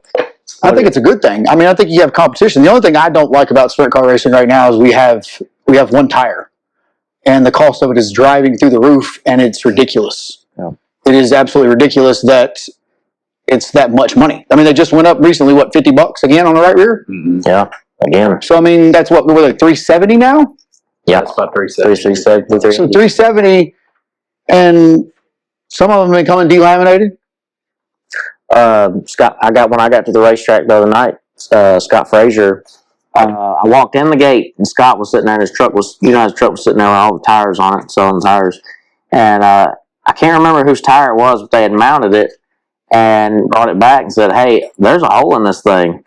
And they had drove a little circle around it, and sure enough, you could peel back some of the tire, and there it was a hole just sitting there leaking. So the quality of our tires has gone down, prices keep going up, and that's the problem with the monopoly that we got going on. Somebody keeps asking, and it ain't nobody in particular, but people keep asking, why are they going up? Why are they going up? Because they can. Yeah. Because they have every one of us like this. Yeah. And we have no other options. When Hoosier is riding, or Continental Tire, whoever you want to call them now, because Continental Tire owns them, when they're writing these checks to these racetracks to support them, I'm getting tenfold back what I just gave you. Yeah. Because now every sprint car driver or every late model driver has to run my tire. Well, if you run somewhere in Ohio or Pennsylvania, well, you're buying at least one tire every Saturday night. So do you think, and this would never happen, and the reason I'll ask is because he's brought it up, what would happen, say everybody actually showed up arm in arm and said, we're not cranking these cars until we can run American racers or we can run a different tire. We don't put on shows. So what do you think would happen? Do you think that would do anything? I don't think you'd get enough people to do it. Well, I agree, but We'd have the power to change it, but we won't do it. yeah. I don't think you're gonna have the people that don't care. Yeah. They just want to race. You're never going to convince everybody at the racetrack to get together as one to monopolize against Hoosier or whoever you're trying to go after. I still feel like you could possibly make an impact, and you're only getting 16 cars show up to these races. Then, to be honest with you, the only way I think it's ever going to trickle down to us is if High Limit or Woo does it. Yeah. But they'll never do it.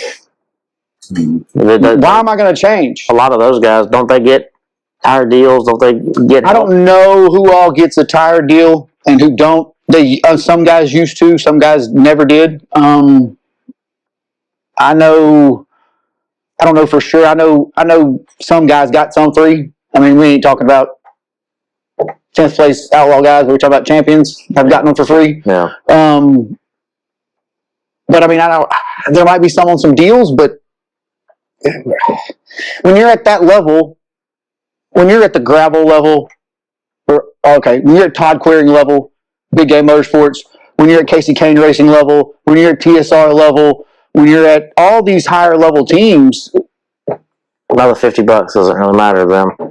another thing I think about too is if we did open the tire up, let's say American Racer tire was better, well, we're all Gonna switch. dumb. We're all going to American Racer, and their American Racer don't have to pay anybody. They're like, well, everybody's gonna keep buying my tire because we got the better tire. I mean, Hoosier would have to go to work, but then if Hoosier started making a better tire, we'd all go back to Hoosier tire, and then Hoosier tire go, well, jack my price. Yeah. It happened the same. you'd have to get these series to stop accepting paychecks. Well, yeah, I'm saying whatever tire would be the best is what everybody's going to go to. But that's the point.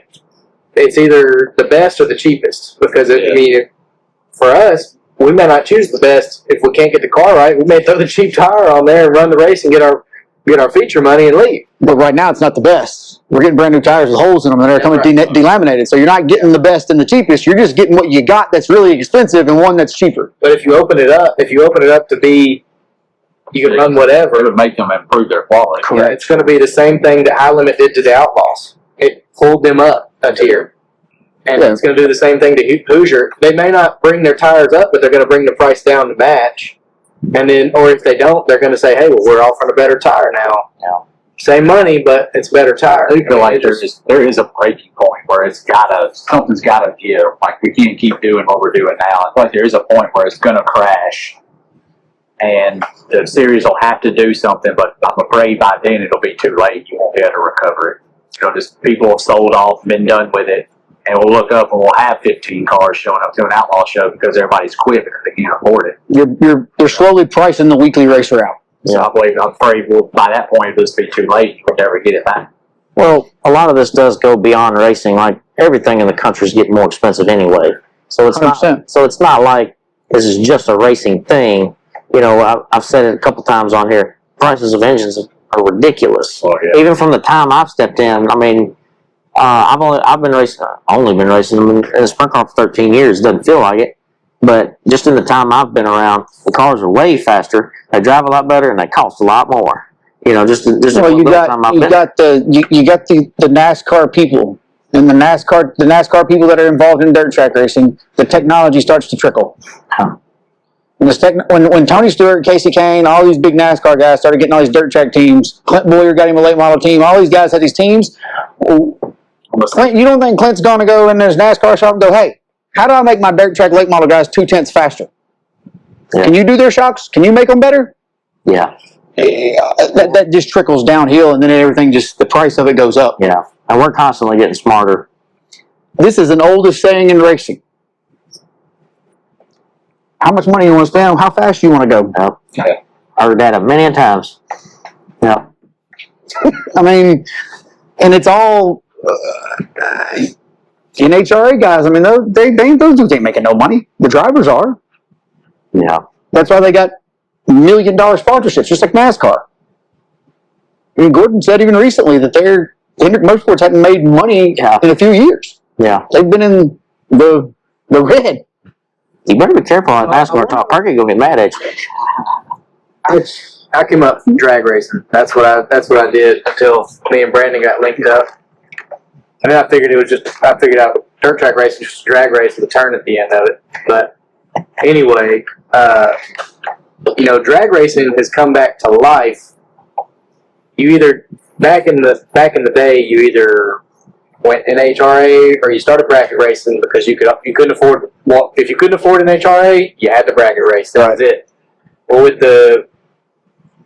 with street racing, and street racing never went anywhere, but what it brought to light when Discovery put on some shows and made it kind of famous, it brought to light the amount of money that these guys are making on the street. Now they ain't making money. We know how racing is. You're gonna spend money, but they're able to win money better. So are we gonna see a street racing coming back? I mean, is it possible for there to be street racing in the circle track world? I mean, I think that it comes back to be equivalent to that is just this national series becoming so expensive. It might come back and help the local scene out, where guys will come back and run local because they know this is what they don't have to spend all this money to go race, say, at like a Farmington, like where we go race R410. Like, but how does that help us when our budget is what it is for what we run? If we get people from a higher tier coming back down, is that going to help us, or is that going to? I'm not saying the national teams. I'm saying they're lower end guys that try to go out here and run. Not even saying like travelers, just guys that come and hope to make the show or outlaw show. That stuff will kind of like trickle back into local events. Where you don't have to spend all this money. You don't have to have the $60,000 show or motor to do that. It's where we run Farmington. And, there's a couple guys that got really nice motors, but, mostly we're all, budget racing for the most part. So I could see where it could come back down to help or build back up the local level a little bit. It'll kill the national level. That's something they got to think about too. So I know it's very tricky, and I don't know the answer. Yeah. But it's definitely a struggle. I mean, we get asked all the time why we don't run 360s weekly. Name me 15 of them around here that's going to show up every week. it's got too much. Yeah. Used to. I mean, used to. There was between Little Rock and here. There was 30 of us. Yeah. Price of things go up. Little Rock closes. Scene change. Yeah. The 360 world is kind of, I don't want to say died, but it's feeling like it. Yeah. It's hanging on. It's just kind of hanging. I mean, on. if you try to put on a race that's not somewhat sanctioned, I think you're going to struggle no matter what. 410 or 360. Yeah. Do you think, you and I were talking a little bit about the 410s, like, ever since 410s kind of left this area, you're Hodnets and all these guys that kind of made it in sprint car racing. Well, we don't have that. Way. Yeah, we don't have that anymore. You got the 410s here allowed you to get noticed on a national scene because you learned how to race against guys here. Yeah. And back in the day, Riverside had that guardrail on the inside. Again, I'm not a driver, but I could walk out on that racetrack and look how tight that area is, how small of a front straightaway that was. Yeah. It taught guys how to race real close to each other and not run over each other. Yeah. And so that made you really good out on the road. And, there was a lot of guys that came here that even didn't make it to the NASCAR world, but I mean Gallagher's been out on the road racing and, compete with the Outlaws and running up front. Mike Ward and Big Ricky and Terry Gray. I mean, all those guys in that era went out and won big races, USA races, outlaw races. Do you think we'll get back to it? Do you think we can get back to it? We can. It's going to take a lot. You got to have, to get to the 410 level, you got to have a lot of sponsorship for a track, to pay what it would take to attract the cars. I mean, you look at Knoxville and Williams Grove and all the PA tracks, they're 4,000 plus a week to win. I'm pretty sure Williams Grove is at least 20,000 to win the points. Yeah. Knoxville's 20,000 or 25,000 to win the points. I know I was going to go with drag racing. Was the reason it got people started getting back into it was because big pots were getting up. Even if it wasn't a bet between two drivers making a bet, it was you come win this event and there's a chunk of change at the end of it. Yeah. I know Knoxville's Knoxville, and they're a unique situation, and a lot of the PA tracks are unique because they've been there, and that's just a hotbed for sprint car racing.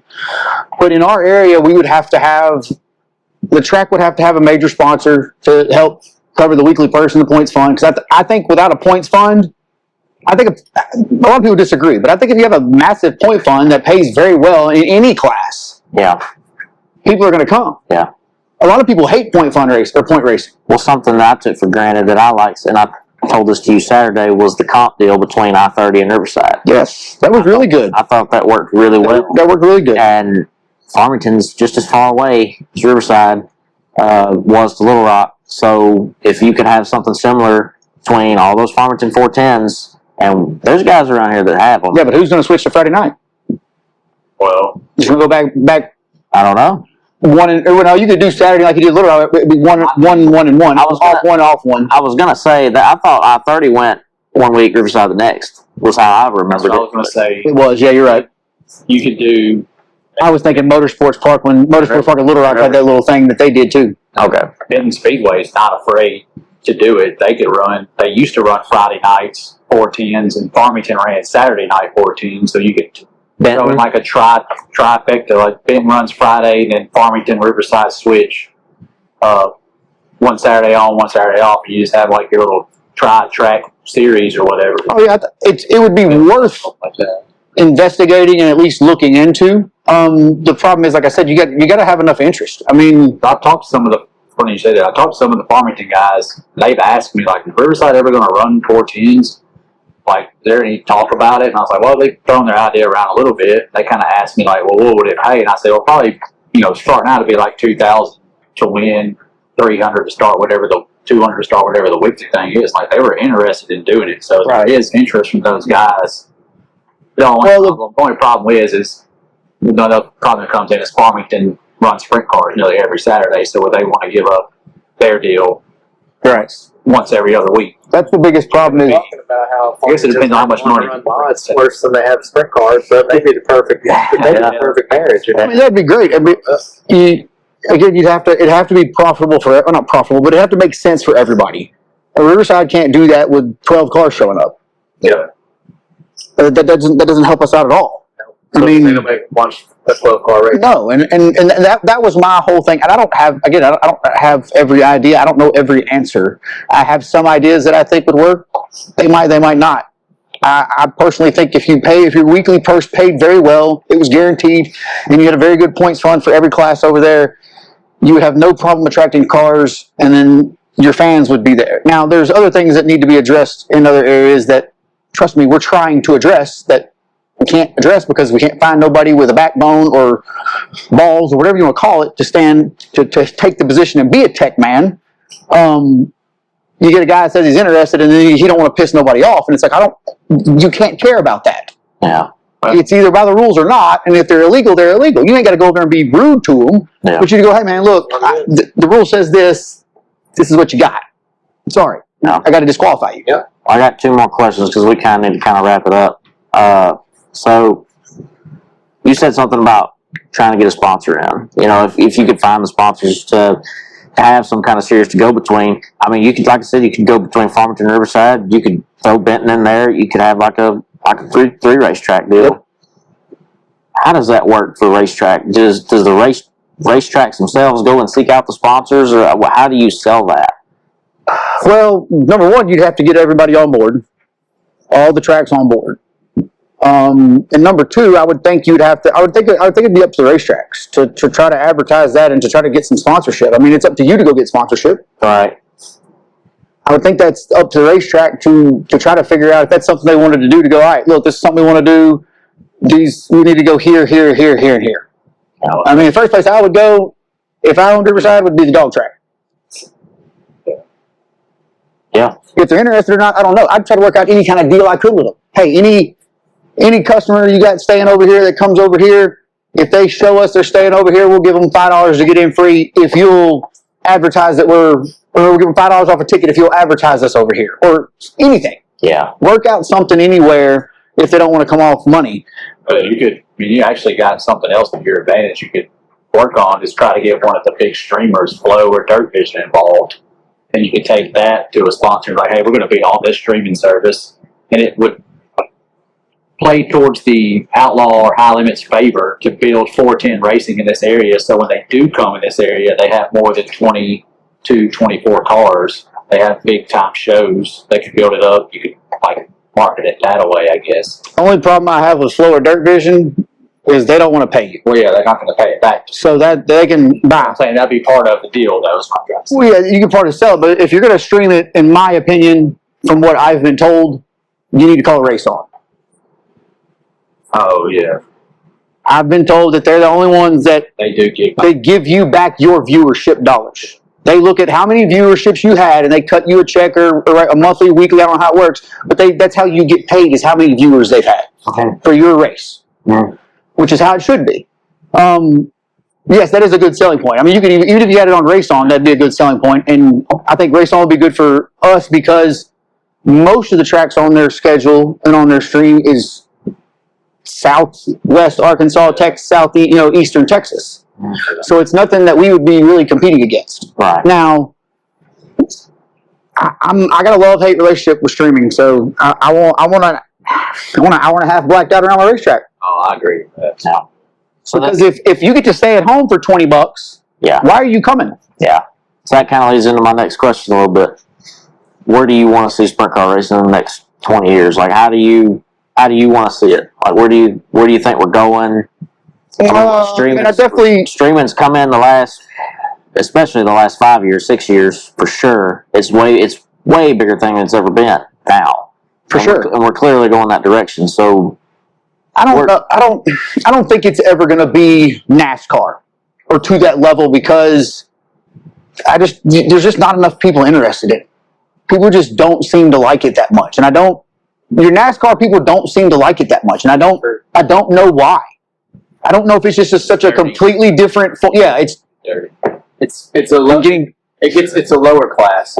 I mean, it's been called grassroots racing forever at that level. I hate that one. And so, that's what I like about Kyle Larson. He advocates for it not being grassroots. This is, like he said the other night, this is some of the toughest competition I'm going to face all year long. Yeah. And when it's named grassroots or gets that nickname, it gives them people a bad taste. They don't even want to think about it. They don't want to look at it. I think they're going to watch a bunch of hillbillies come race. They don't understand that these teams are spending billions of dollars to do this. And quite frankly, to me, it's way harder. Yeah, and I want to see it continue to grow. There's no doubt about that. I do think that Dirt Vision and Flow are going to have to maybe reevaluate how they do things. I don't know. I don't know what their plans are. Obviously, they're better than me, but you're getting a lot of these racetracks that are picking up on the fact that they're not making any money when you come into town when you have all these shows. So something's going to have to be done about that because you're going to have tracks that don't want to have you there because they don't.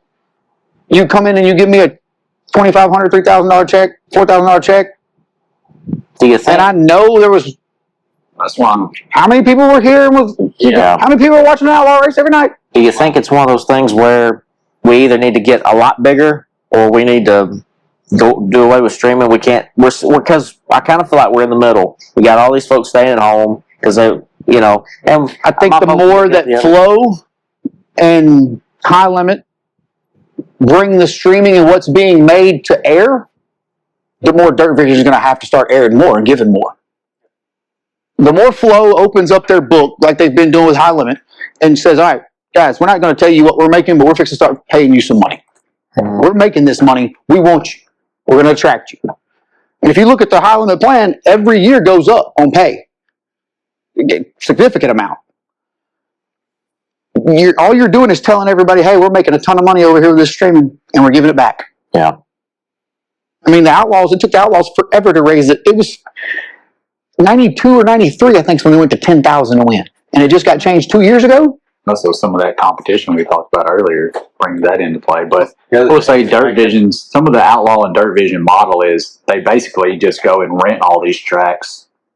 They had I forgot what the deal is called. SLS. Yeah, they go and rent out. Most of the tracks are part of that promotional group. Mm-hmm. So Dirt Vision really doesn't have to pay the track because they rent the track and they put the show on themselves. That's where you kind of have Riverside little bit of their hands tied on the outlaw shows because it was a SOS promotion deal. They were like, we're calling it, so that's just the way it's going to be. Well, they can say what they want, but they lost their butts Friday night. Yeah, that's why they canceled it for sure. That's what I'm saying. There wasn't nobody in the grandstands.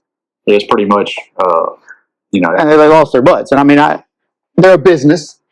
I get it, but you let the bad taste with everybody. Do you think we don't advertise for these races good enough leading up to the events, like locally? Do you think that maybe that's why? I don't know. Because I'm not a fan of USCS, a lot of the way they do things, but I can't deny that. Can't say that when they're talking about in the band. Well, Pete is probably one of the best I've said that forever. of advertising I've said for it forever. events. Pete is very good at going to local radio shows, going to your local auto parts stores, going somewhere and having a car show. He's got flyers everywhere. He's in town 3 or 4 days before it happens. Yeah. He's very good at it. Yeah. And he's on Facebook promoting all the time, weeks in advance. Yeah. Look, the only thing I don't like about Pete and USCS is usually it's 10 classes that show up, and we're running until 2, 3 o'clock in the morning because we've got all these different classes. Now we run like third if it's like that. So. Yeah. Well, McCarver, I appreciate you coming. This was fun. I appreciate y'all having me. And I would like I'd like for you to come back because I'd like to ask you questions about like how all this got started for you and just how you got my background. Yeah, no problem. There's plenty. I know you got plenty of stories. So and a lot of people. Way more than we probably got time for. Yeah, but guys, we appreciate y'all tuning in, listening. Had a great time. But if you would please subscribe to the channel. Give us a follow on Facebook. We post pretty regularly on Facebook on the Letter Eat podcast. And also, everybody let Brandon know he looks just like Chaz. He loves when you say that. Hey, look, it doesn't bother me one bit. Matter of fact, and have you got the picture of me and Chaz singing? Was that you that made that? Yeah, okay. You can show that. It doesn't bother me one bit. It doesn't bother me one bit. All right, I'm good with it. I don't care. Hey, you know what? If y'all just remember to share the podcast and Yeah. let her eat. Yeah. We appreciate it, y'all. Thank you.